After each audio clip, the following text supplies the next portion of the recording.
دنیا میں ہم فیصلے نہیں کر سکتے نیتوں کے بارے میں. کسی کی نیت پر شک کرنا، حملہ کرنا جائز نہیں. ہمیں کیا معلوم؟ یہ دلوں کا حال ہے، اور دلوں کا حال اللہ جانتا ہے. علیم بذات الصدور اللہ تعالیٰ ہے. وہ جو فرمایا گیا کہ ان اللہ لا ينظر الى صورکم ولا الى اموالکم ولکن ينظر الى قلوبکم واعمالکم. اللہ تمہاری صورتوں اور مالوں کو نہیں دیکھتا، وہ تمہارے دلوں کو دیکھتا ہے اور تمہارے اعمال کو دیکھتا ہے. عمل صحیح ہے، نیک ہے، اور دل میں اس کے لیے جو موٹیو اور جذبہ تھا، وہ جو قوت محرکہ تھی، وہ بھی صحیح ہے. وہ عمل ہے جو اللہ کے ہاں مقبول ہوگا. اب اسی کے حوالے سے میں چند حدیثیں کس انتہا تک یہ بات حضور نے پہنچائی ہے.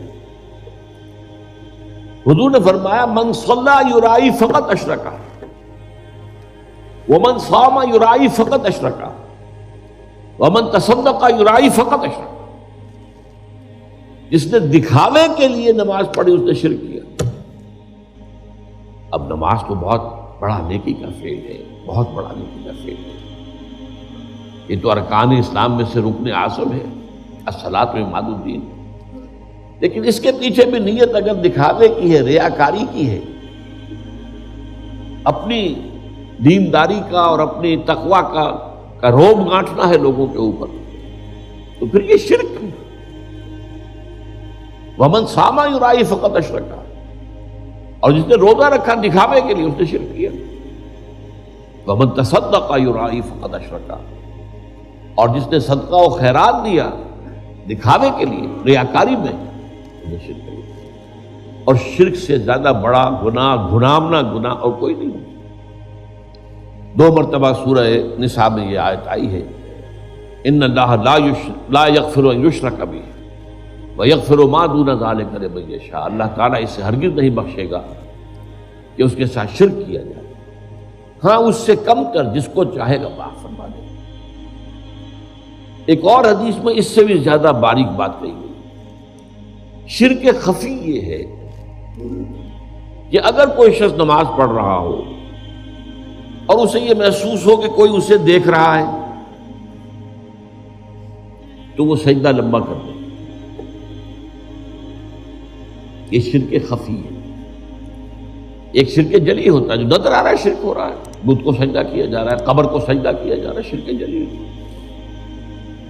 ایک شرک خفی ہے، چھپا ہوا شرک اندر دل میں، کہ آپ نماز پڑھ رہے ہیں، آپ نے دیکھا کچھ لوگ دیکھ رہے ہیں مجھے، تو آپ لمبا سجدہ کر دیے.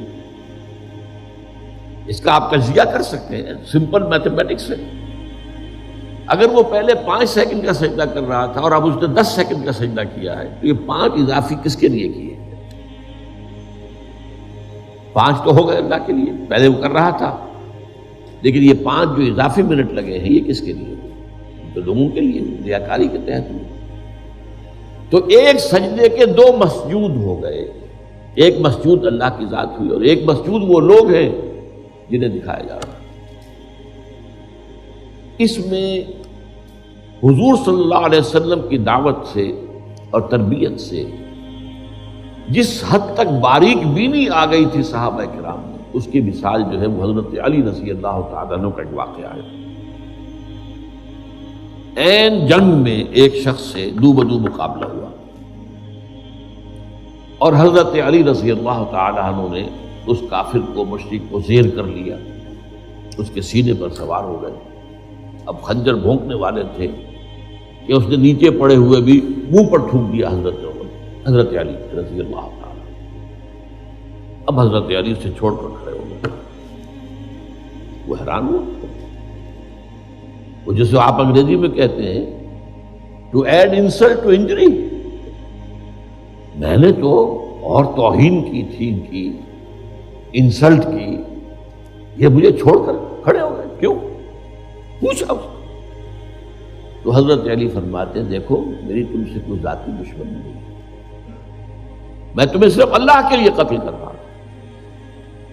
لیکن اب اگر میں قتل کرتا تو میرے نفس کا انتقام بھی شامل ہوگا.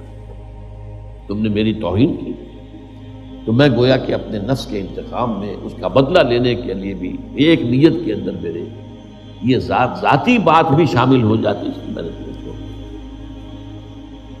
اس میں ذرا غور کیجئے، جنگ کا معاملہ ہو اور وہ تو انتہائی جذبات کی گرمی کا وقت ہوتا ہے، یا مرو یا مار دو، اس حالت میں بھی نگاہ رہے اپنی دل کے اوپر اور اپنی نیت کے اوپر، یہ کمال ہے تربیت کا محمد رسول اللہ صلی اللہ علیہ وسلم۔